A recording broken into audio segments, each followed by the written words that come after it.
원래 이 설치를 해야 되는데 제가 일부러 설치 안 하다가 설치를 하니까 좀 어색하네요. 원래 이거 설치 안 하면은 마스크를 써야 되고 설치하면 마스크를 안 써도 되는 이제 그래서 한번 설치해 봤는데 많이 어색합니다. 제 얼굴은 보이십니까? 마스크 쓰고 우리 양산의 성도들은 처음부터 만나가지고 아직도 제가 얼굴을 잘 모를 제대로 얼굴을 못 본 분들이 많습니다. 빨리 마스크를 벗고 서로 얼굴을 보고 또 말씀을 듣고 했으면 참으로 좋겠습니다. 베트남 결혼 이주 여성이 임신을 해가지고요, 힘들어하는 중에 자기 고향에서 먹던, 자기 나라에서 먹던 음식이 먹고 싶은 거예요. 어떤 음식인가 하면 쌀국수에 물고기를 이제 얹은 그런 이제 음식인데 그 음식 이름이 분가입니다. 그래서 이제 힘들어할 때에 자기 시어머니한테 분가 먹고 싶다면서 분가를 이야기했어요. 그러니까 자기 시어머니는 우리나라 사람이잖아요, 그죠? 화를 막 내면서 뭐 분가하고 싶다고 그랬답니다. 그러니까 이 문화적인 차이가 서로를 이해하지 못하게 되는 거죠. 예수님께서는 하늘나라의 이야기를 우리에게 해주십니다. 그런데 이 예수님 시대의 수많은 사람들은 이 땅의 사고방식으로, 이 땅의 이 생각으로 있으니까 예수님의 하시는 말씀을 이해하지 못하고 오해를 하는 것이죠. 그래서 지난주 예수님께서 마태를 제자로 부르시고 마태의 집에 가서 식사하니까 누가 오해하고 누가 예수님께 시비를 겁니까? 바리새인들이요. 왜 저희들과 함께 식사를 하느냐 하면서 예수님의 그 행동을 이해하지 못하는 것이죠. 그래서 예수님께서는 병든 자에게는 의인이 쓸데없고 우리 하나님은 제사보다 긍휼을 원하신다, 그렇게 말씀하면서 나는 죄인을 부르러 이 땅에 왔다라고 그렇게 말씀하시는 것이죠. 예수님이 이 땅에 오신, 또 예수님께서 죄인들과 함께 식사하는 그것을 이해하지 못하는 바리새인들의 모습을 지난주 살폈습니다. 그런데 오늘 본문의 말씀에도 보면 14절에 보시면 14절에 무슨 글자로 시작합니까? 그때에. 이 그때는 어떤 때입니까? 그 세리 마태의 집에서 죄인들과 함께 식사를 하고 또 바리새인들이 왜 죄인들과 함께 식사하느냐 시비 걸 때에 또 예수님께 시비 건 사람이 또 있다라는 거예요. 누가 시비를 겁니까? 세례 요한의 제자들이 예수님께 와가지고 다시 시비를 거는 것이죠. 내용은 이렇습니다. 우리와 바리새인들은 금식하는 날에 금식하는데 당신과 당신의 제자들은 왜 금식하지 않습니까? 라는 것입니다. 그러니까 자기들은 금식을 하는데 예수님과 제자들은 금식을 하지 않으니까 자기들의 심기가 불편해졌다라는 것입니다. 내가 금식하니까 당신도 금식해야 돼, 그런 생각을 자주 할까요, 안 할까요? 예? 금식 안 하니까 그런 생각 안 하죠. 이건 무슨 말인가 하면 내가 이렇게 하는데 당신도 그렇게 해야 되지 않느냐, 그 말입니다. 특히 신앙생활할 때 그러죠. 내가 뭘 하니까 당신도 해줬으면 좋겠다.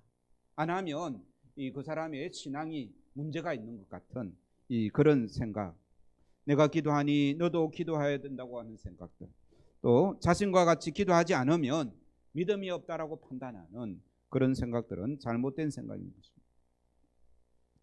자신과 같이 생각하지 않고 자기와 같은 방법을 택하지 않으면 우리는 흔히 틀렸다라고 이렇게 말하지 않습니까?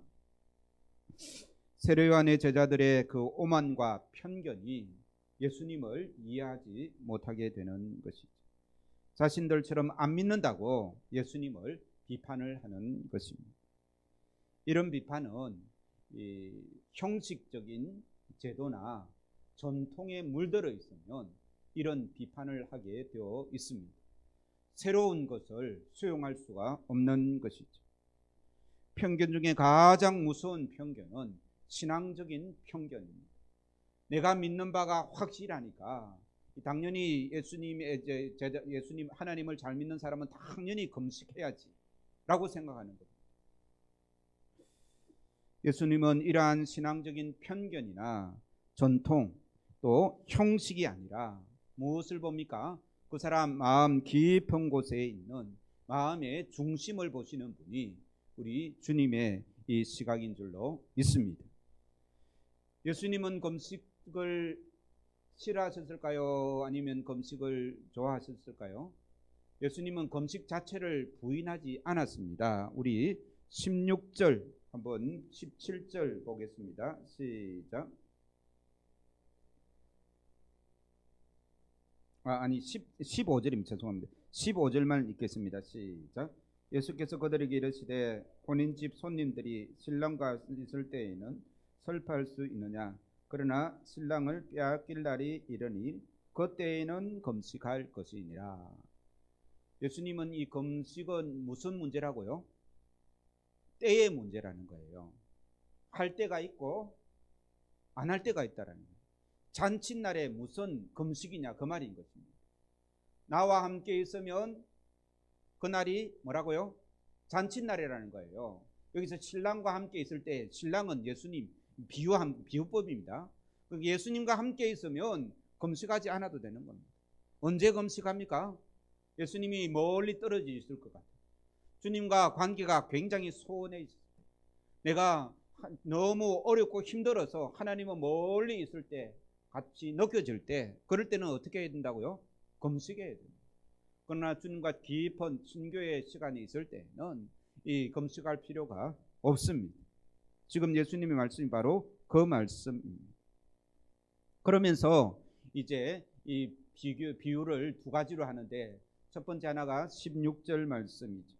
16절 말씀은 생배 조각과 헌옷의 비유입니다. 이 바느질을 할 때 말입니다.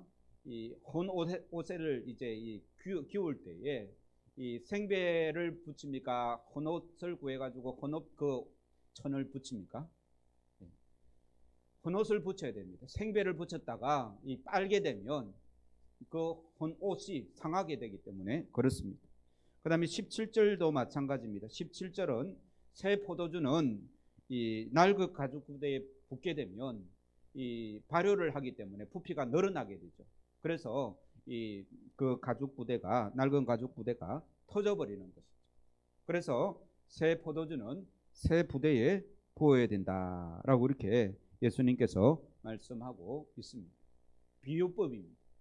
그럼 이 비유법은 새 포도주는 무엇에 비유했고 새 부대는 무엇이고 또 이 생배 조각 또 헌옷 낡은 가죽 부대 이런 것은 무엇인지를 알아야지 예수님의 이 비유의 말씀을 알 수 있지 않겠습니까? 그러면 이 새 포도주 이 생배 조각 새 포도주는 무엇이겠습니까? 예? 새로운 신앙? 생배 조각, 새 포도주. 새 포도주를 어디에 담습니까? 새 부대에 담죠, 그죠? 그러면 이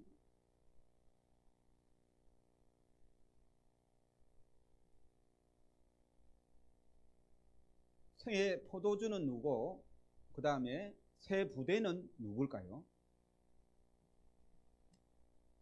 예? 마땅히 알기는 알 것 같은데 대답하려니까 마땅히 그렇습니까? 이 생배 조각 새 포도주는 예수 그리스도를 말씀하고 있습니다. 예수 그리스도가 우리 안에 들어올 때에 그러면 새 부대는 뭘까요? 예수님이 들어올 수 있는 부대고, 그죠? 헌 가죽 부대는요, 예수님이 그 안에 들어가면 터져버려요. 들어갈 수 없는 그런 이 부대인 것이죠. 그래서 이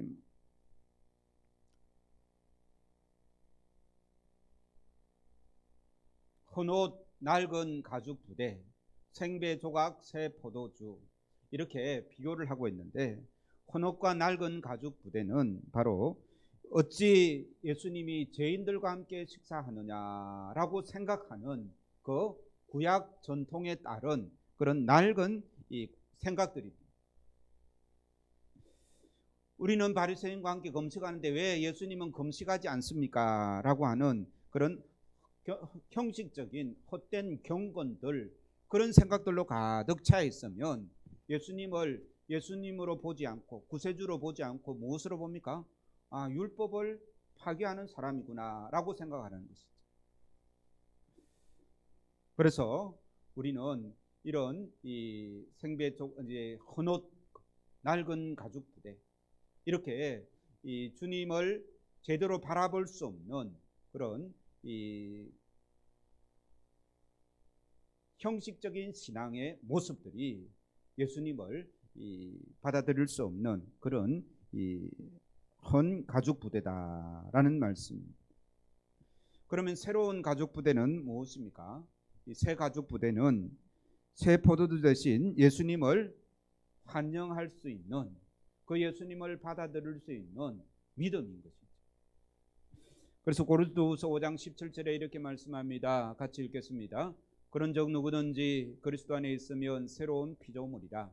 이전 것은 지나갔으니 보라 새 것이 되었도다. 우리는 새로운 피조물, 새로운 이 복음으로 예수님을 바라보는 것이죠. 주님은 우리에게 과거의 관습에 빠져 있는 인생이 아니라 거듭난 심령, 변화된 심령, 성령으로 충만한 심령이 되기를 원하십니다.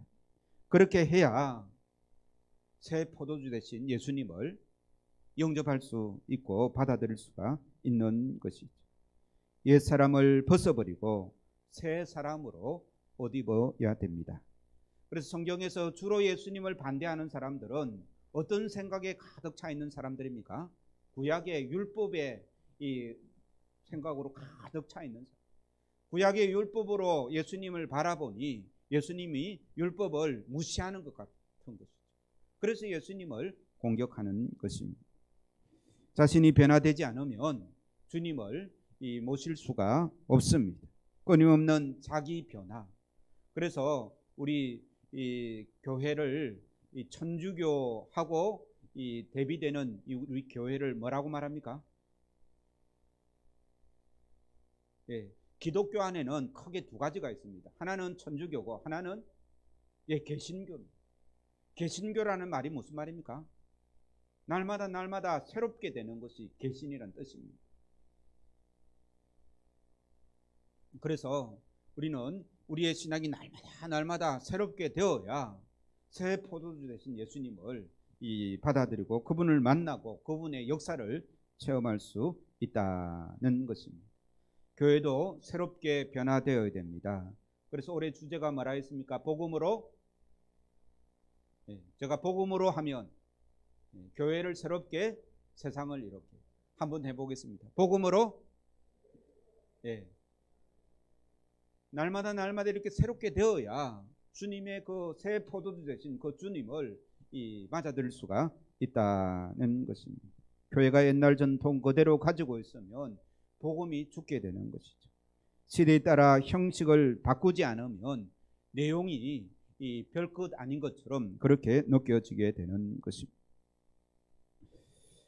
우리는 내용을 살리기 위해 부대가 새롭게 되어야 된다는 것입니다. 나의 옛 성품은 날마다 깨어지고 그래야만 주님이 내 안에서 역사하신다는 것이죠. 그러한 새 그릇으로 주님을 만날 사람들의 이야기가 바로 오늘 본문 말씀 18절부터 나옵니다. 사실은요, 오늘 본문 14절로 17절까지 다른 내용, 18절부터 26절까지 다른 내용, 그렇게 설교를 할 수 있습니다만은 이 새 포도주는 새 부대에 부어야 된다라는 이 주님의 말씀에 따라 그러면 새 부대는 무엇일까라고 설명할 수 있는 귀한 예들이 바로 18절 이하에 나타나기 때문에 같이 연결해서 오늘 본문 말씀을 보겠습니다. 18절에 한 관리가 이 주님 앞에 나와서 자기의 딸을 살려달라고 무릎을 꿇고 절하며 주님 앞에 나아옵니다. 마가복음에 보면 이 관리는요, 회당장 야이로라고 그렇게 소개하고 있습니다. 회당장이라면 오늘날에 이 비교해 보면 한 교회를 맡아 이 목회를 하는 담임 목사 또는 당회장이다라고 이렇게 말할 수가 있습니다. 회당장, 당회장 글자만 바뀌었죠, 그죠? 이 회당장은요, 그 마을에 지도자가 7명 있는데 3명이 회당을 관리하는 사람이 3명, 이제 이 3명이 회당을 관리합니다. 그 중에 제일 이제 지도자가 회당장입니다. 그래서 이 회당장은요, 그 마을의 가장 이 유력한 이 지도자인 것이죠. 그래서 이 아무나 그 마을의 지도자를 뽑지 않지 않습니까, 그죠? 그래서 이 장로들 중에서 특별히 뽑힌 사람이 그 마을의 회당장을 하고 있습니다. 이 회당장은요, 하는 일은 특별히 성경 두루마리 성경을 잘 관리하고 또 예배 모든 회당의 예배 순서를 이 회당장이 관리를 합니다. 이번 주 기도는 누구 시키고 성경 봉독은 누구 시키고 설교는 누구 시키고 하는 것을 이 회당장이 다 관리를 하는 것이죠. 그리고 백성들이 율법을 잘 지키는지를 늘 살피는 직업이 이 회당장의 역할입니다. 뿐만 아니라 이 랍비를 잘 발굴해 가지고 젊은 사람들 중에 성경을 많이 아는 사람을 잘 발굴해 가지고 훈련을 시켜서 랍비를 키우는 일도 이 회당장이 하는 것이죠. 대부분의 회장단과 이 회당장과 바리새인들은 예수님에 대해 긍정적인 눈으로 볼까요? 비판적인 눈으로 볼까요? 네, 비판적인 눈으로 보는 거죠. 율법을 무시하고 전통을 무시하는 그 예수님을 많은 바리새인들이 핍박했지 않습니까? 그죠? 이 예수님 앞에 나왔던 이 야이로도 같은 부류의 사람이었습니다. 하지만 이 야이로는요, 예수님을 새로운 시선으로 새로운 마음으로 예수님을 바라보게 된 것이죠. 예수님은 죽은 자도 살리는 능력의 주님으로 볼 수 있었던 그런 믿음이 이 야이로에게 있었던 것입니다. 이런 야이로와 같은 새로운 믿음이 우리에게도 필요한 줄로 믿습니다. 이것이 새 포도주이신 예수님을 담을 수 있는 그런 새 부대이기 때문에 그렇습니다. 그래서 야이로는 예수님 앞에 달려와서 무릎을 꿇고 절을 합니다. 그는 유대의 종교 지도자였지만 구약의 형식적인 그런 신앙에 매여 있었지만 자신의 딸의 죽음 앞에서 그는 예수님을 전혀 새로운 시각으로 바라보게 되었던 것이죠. 이런 의미에서 이 고난은, 인생의 고난은 이 축복일 수가 있습니다. 보통 때에는 예수님을 심각하게 생각하지 않습니다. 그런데 어떨 때 예수님께 특별히 기도합니까? 큰 문제가 있을 때, 내가 어려움을 당할 때에 이 눈물을 흘리며 기도하지 않습니까? 그때는 금식하면서 기도를 하는 것이죠. 그 고난 때문에 자기의 자존심도 내려놓습니다. 자기의 종교적 입장도 버리고 예수님 앞으로 나아왔습니다. 인생의 고난은 새로운 믿음의 문을 여는 축복의 기회가 될 수 있음을 믿으시기를 주의 이름으로 축원합니다. 특별히 지금 고난의 시간을 보내시는 분들은 이 고난의 이 시간이 새로운 이 시각이 열려서 예수님을 새롭게 바라고 예수님께 더 깊이 달려갈 수 있는 복된 이 통로다라는 사실을 붙잡을 때에 고난도 선물임을 발견하게 되는 줄로 믿습니다. 그때 예수님께서는요, 그 야이로의 청에 따라 아무런 말씀도 없이 그대로 일어나서 따라갑니다. 네가 누구냐 묻지도 않고요, 어디서 왔느냐고 묻지도 않습니다. 네 딸이 어떻게 아픈지도 묻지도 않습니다. 19절 같이 읽겠습니다. 시작. 예수께서 일어나 따라가시매 제자들도 가더니. 이 예수님의 이 발걸음, 우리를 향한 발걸음이 되기를 주의 이름으로 축원합니다. 예수님은요, 따지지 않습니다. 야이로의 과거도 따지지도 않고 그의 지위도 묻지도 않습니다. 아이 때문에 주님께 와서 무릎 꿇고 절하고 도움을 청하니 우리 주님은 따라간다는 말씀입니다. 우리도 예수님께 우리의 간절한 심령으로 나아가는 복된 심령 되기를 주의 이름으로 축원합니다. 그러면 주님은 우리를 따라 일어나셔서 우리의 고난의 현장에 찾아오신다는 사실을 믿는 그 믿음이 새 가족 부대가 되는 것입니다. 그런데요, 죽어가는 아이를 향해 달려가는 그 발걸음을 가로막는 한 사람이 나옵니다. 특히 이 목회자들은요, 이 여러 가지 많은 회의도 있고 뭐 모임도 많은데 가기 싫지 않습니까? 그죠? 가기 싫은데 꼭 가야 되는, 가기는 싫은데 그래도 이제 가야 되는 그런 이 모임이 있을 때에 이 어떤 일이 생기면 제일 안 가도 되는 거 하면 우리 교회에 상이 났다라고 하면 다른 이유가 전혀 필요 없습니다. 목회자는 교인의 상이 나면 어떻게 됩니까? 다른 아무리 중요한 거 있어도 그게 우선이 되는 거예요. 그러니까 지금 한 아이가 죽었는데 그 아이를 살리러 가는 그 발걸음이 얼마나 귀한 발걸음입니까? 그죠? 급한 발걸음입니까? 그러나 예수님께서 그 발걸음을 멈추시고 돌아보게끔 하는 또 새로운 가족 부대가 있더라는 것입니다. 그 새로운 가족 부대는 몇 절에 있습니까? 20절입니다. 같이 읽겠습니다. 시작. 12해 동안이나 혈류증으로 앓는 여자가 예수의 뒤로 와서 그 겉옷가를 만지니 이는 제 마음에 그 겉옷만 만져도 구원을 받겠다 함이라. 그러니까 그 급한 발걸음, 생명을 살리려 가는 그 발걸음을 멈추게 한 그 여인의 이 믿음, 이것이 새로운 가족 부대다는 말씀인 것입니다. 이 여인은요 12년 동안 이 병을 가지고 있었다고 합니다. 그것도 자기 몸에 나는 그 피가 끊임없이 나는 것입니다. 그런데 이 여인이 12년 동안 병 때문에 고통당했지만 사실 이 병보다 더 무서운 것이 그 여인을 짓누르고 있는 것입니다. 그것은 바로 율법의 말씀입니다. 이 율법의 말씀에 레위기서 보면요, 이 피가 나면 피를 흘리는 자는 그날 하루 동안 부정하게 됩니다. 뿐만 아니라 그가 만지는 물건들도 부정하게 됩니다. 그러니까 이 여인은 피가 언제 납니까? 매일 나는 거예요. 매일 조금씩 피가 나니까. 그러면은 매일매일 부정하게 되는 거죠. 이 부정한 자는 하나님 앞에 예배를 드릴 수도 없습니다. 부정한 사람이 만지는 그 물건도 부정하니 부정한 사람이 만지는 사람도 부정하게 되는 거예요. 요즘에 코로나가 걸리면 어떻게 됩니까? 격리하잖아요. 그죠? 이 여인은 몇 년 동안 격리가 됐을까요?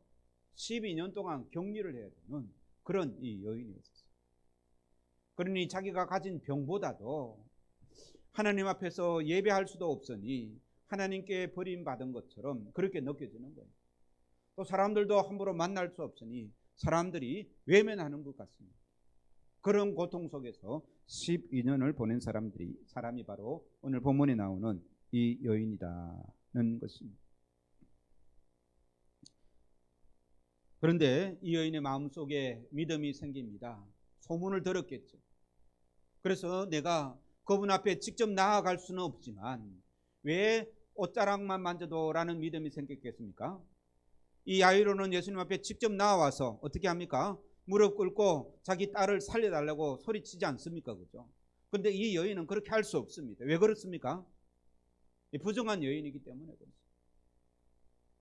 그러니까 오늘 본 말씀에 예수님 앞에 떳떳이 나아올 수 있는 사람의 그 새 가족 부대의 믿음의 모습을 볼 수 있고, 또 하나는 예수님 앞에 감히 나아올 수 없어서 사람들 앞에서 자기의 이 허물을 덜쳐낼 수가 없어서 자기의 병을 말할 수가 없어서 그냥 속으로 생각하고 예수님의 옷자락이라도 만졌으면 그러면 내 병이 낫겠는데, 이러한 믿음도 주님께서 아시고 그가 새 가죽 부대인 줄 아시고 주님이 그의 이 병을 고쳐주시고 그를 구원하여 주셨다는 말씀. 이것이 바로 새 가죽 부대다는 것이죠.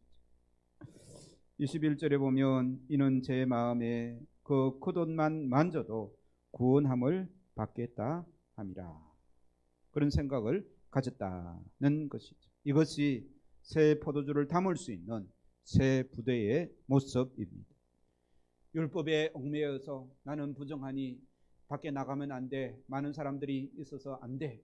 그렇게 앉아 있으면 그는 이 율법에 갇힌 그런 이 낡은 가죽 부대일 수밖에 없습니다. 그러나 내가 사람들 앞에 나갈 수도 없고 예수님 앞에 가서 떳떳하게 말할 수는 없지만 내 손가락을 그의 예수님의 옷가에 만지기만 하면, 옷자락을 만지기만 하면 그 옷자락을 통해서 주님의 그 능력이 나에게 올 거야. 내가 병이 나을 거야. 라는 믿음으로 주님 앞에 나아갔다는 것이죠. 옷자락이라도 만지면 이런 신앙이 생겨지기를 주의 이름으로 축원합니다.